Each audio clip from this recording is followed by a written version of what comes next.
Well, welcome. My name is Miss Stout, and I'm excited about bringing this an art project for you today.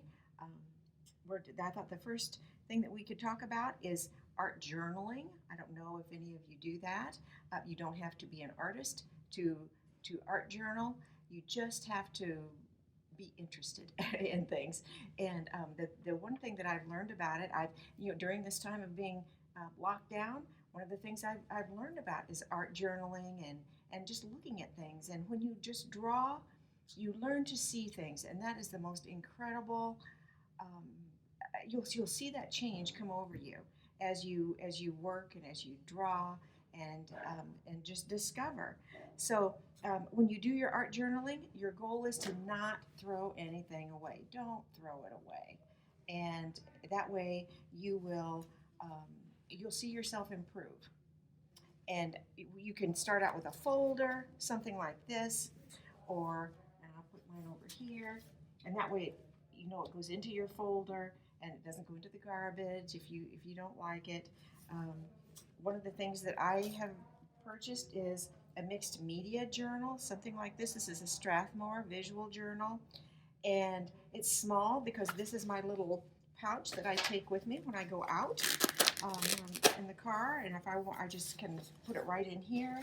I have pencils and a ruler and pencil sharpeners and that kind of thing to for my kind of a sketching kit. So if you find that you're very interested in something like that, then you can do that also.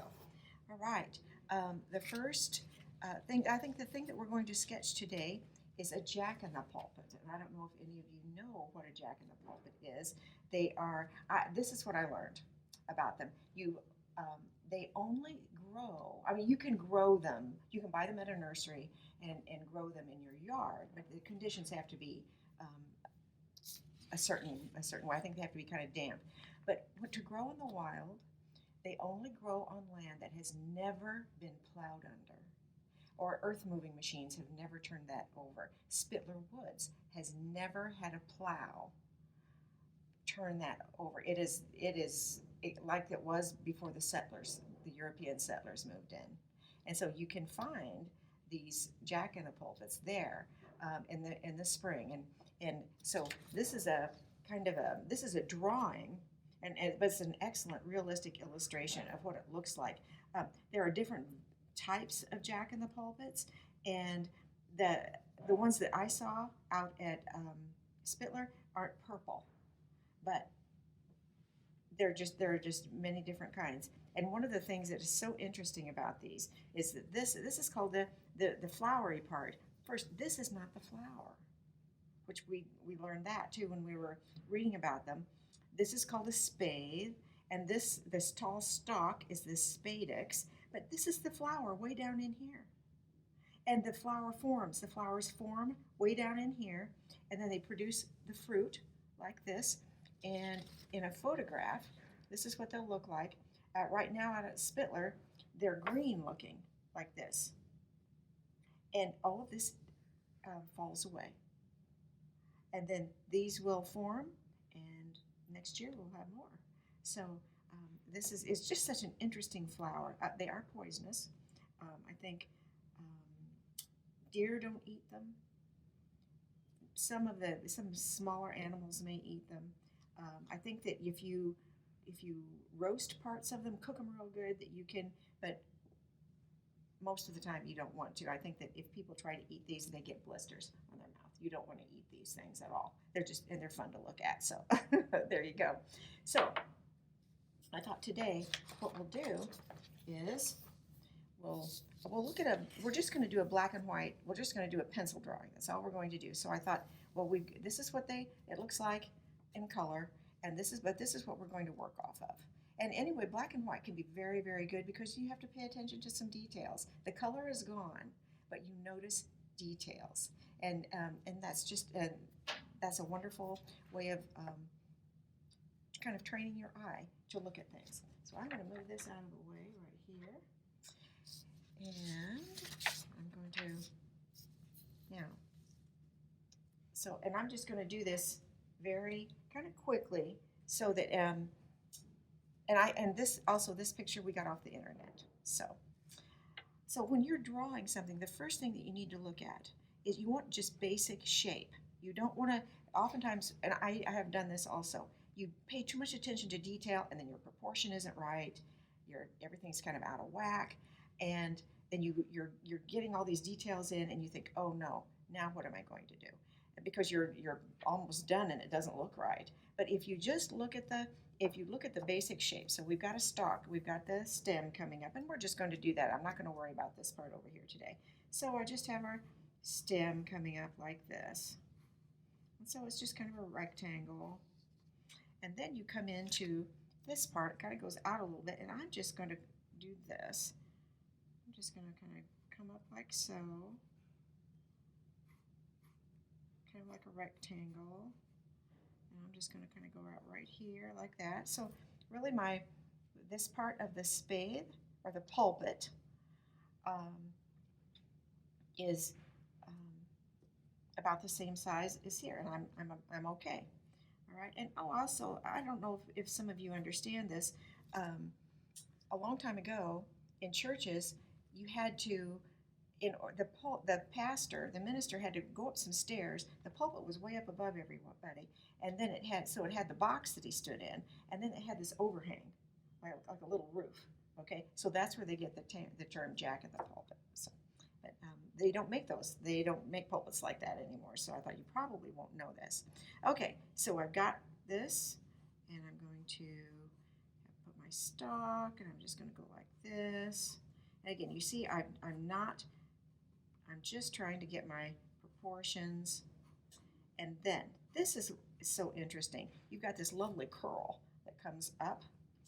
And instead of trying to do the whole thing, if you look at it in parts, like this part of my curl, I'm going to have it coming out. It comes out from behind the stalk here.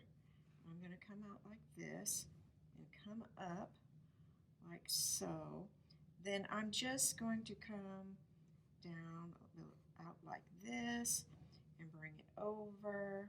So I'm not going to worry about all of the details at all now. So that takes care of this section. All right, so I've looked at that shape. Now this shape right here is almost like a triangle. So I'm going to come off, and there's a dip.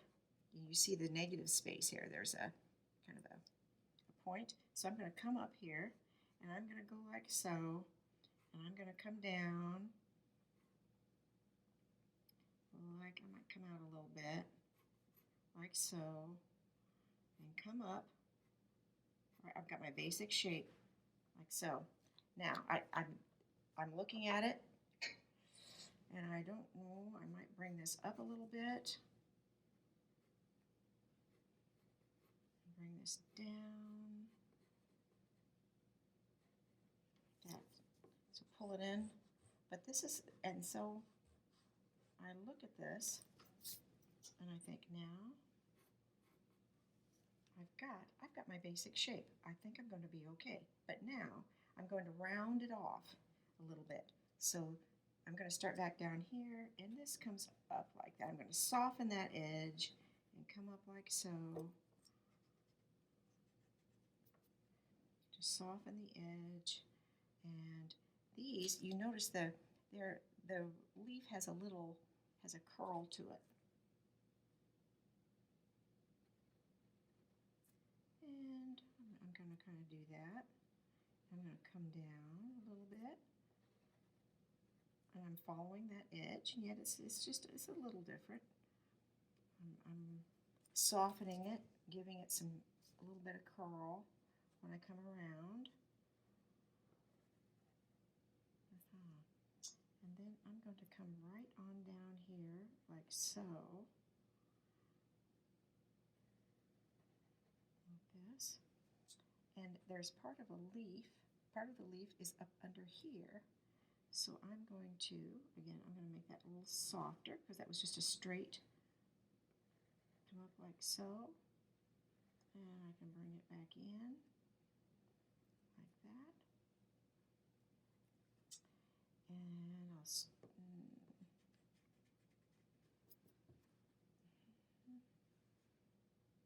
this is going to curl over. It's just, again, I'm rounding off my edge. I'm taking that hard corner off. And just going like so. And I just bring it down here to kind of, and you see I put a little ripple in it to give it that little kind of a leaf shape. And the stalk, I'm gonna round him off like that. Soften the edge. I can erase as I go along. One of the pencils that I like to use, a basic number 2 pencil is good. You can just do that. That's what you have at home. That's fine. I really like these. They're the Ticonderoga black pencils. They do a nice job. They're not real super expensive, and you get them at Walmart, and they don't break. And then you can kind of control the. Okay, my basic. I'm kind of liking that. This is all right. And I might come up right here a little bit. Okay, now I'm coming. You notice that there are some stripes in here. Now I'm ready for my details. I've got my proportion. I've got it kind of the way I want it. And now the details are going to, I'm just going to kind of come up like so.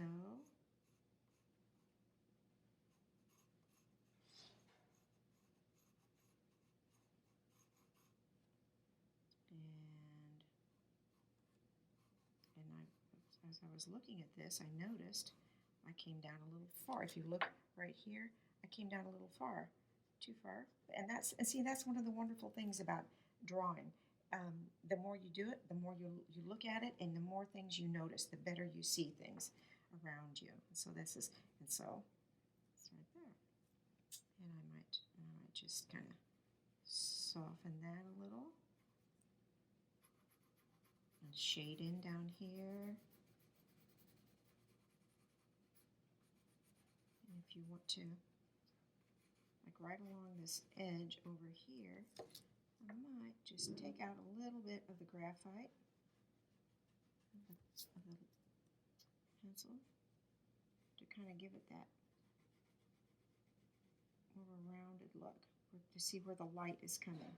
The light's coming this way. Okay, and you can see that where the light is right here along this edge also.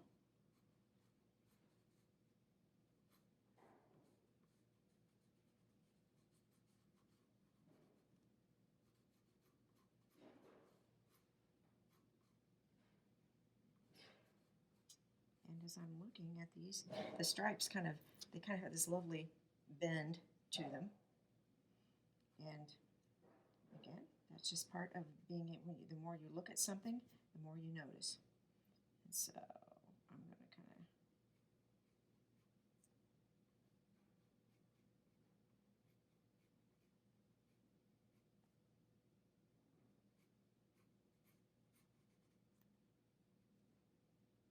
take out that straighter edge. Okay. All right, so I'm all right for right now. And you know, there's kind of a shadow right under here.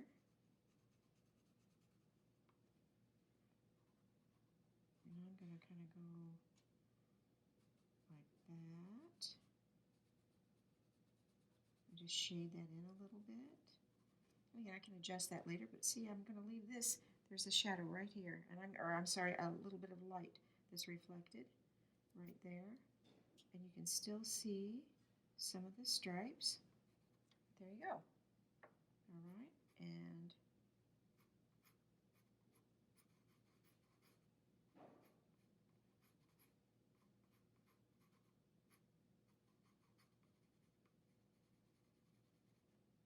just a little bit down in here. Okay, now this is kind of fun. Those stripes, I'm going to start right over here. There's a stripe that runs, and I'm using the side of my pencil because it looks more like it's shaded. It's just kind of the way the stripes are created here, which I think are kind of neat, and it has that same look about it. So I'm going to follow this all around the edge.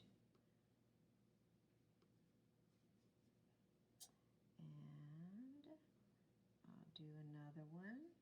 And there's kind of a little white area between the stripes.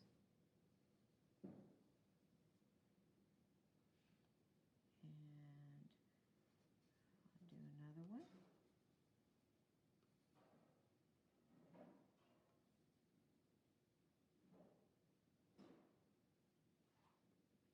Let's see.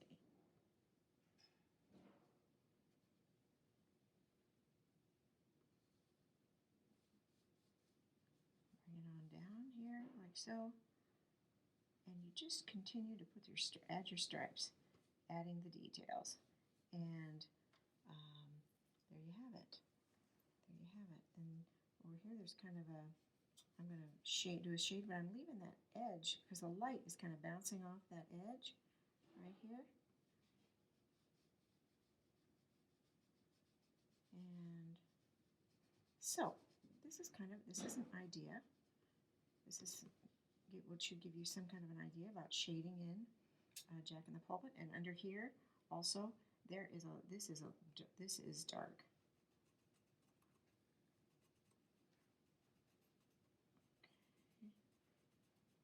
And what I am seeing, folks, is the longer I work on this, I go back and I say, oh, I missed this, I missed that. And this is kind of a lovely thing. It has these lovely kind of spidery veins over here that you can see. There you go. There you go. And I'm just going to tell you when I'm looking at this right now, one of the things I see in it, and I'm okay with this. I need to go ahead and do my stock here. But I will be honest with you. One of the things, I already see something that I could do differently. And again, that's part of, because it's in the detail, I could deal with it better. I'd be able to do this. I could bring down a little bit like so. There we go. And maybe make my the stripes kind of come down more straight right here, and I've got them more curved, but it works. But again, I'm learning because I'm practicing this and I'm drawing, I'm just learning how to see more clearly, and you will. And that's just one of those beautiful things about drawing and keeping an art journal. And again, you will see yourself improve, and you will just be looking at the world in a different way, and you will see very ordinary things become extraordinary. Thank you.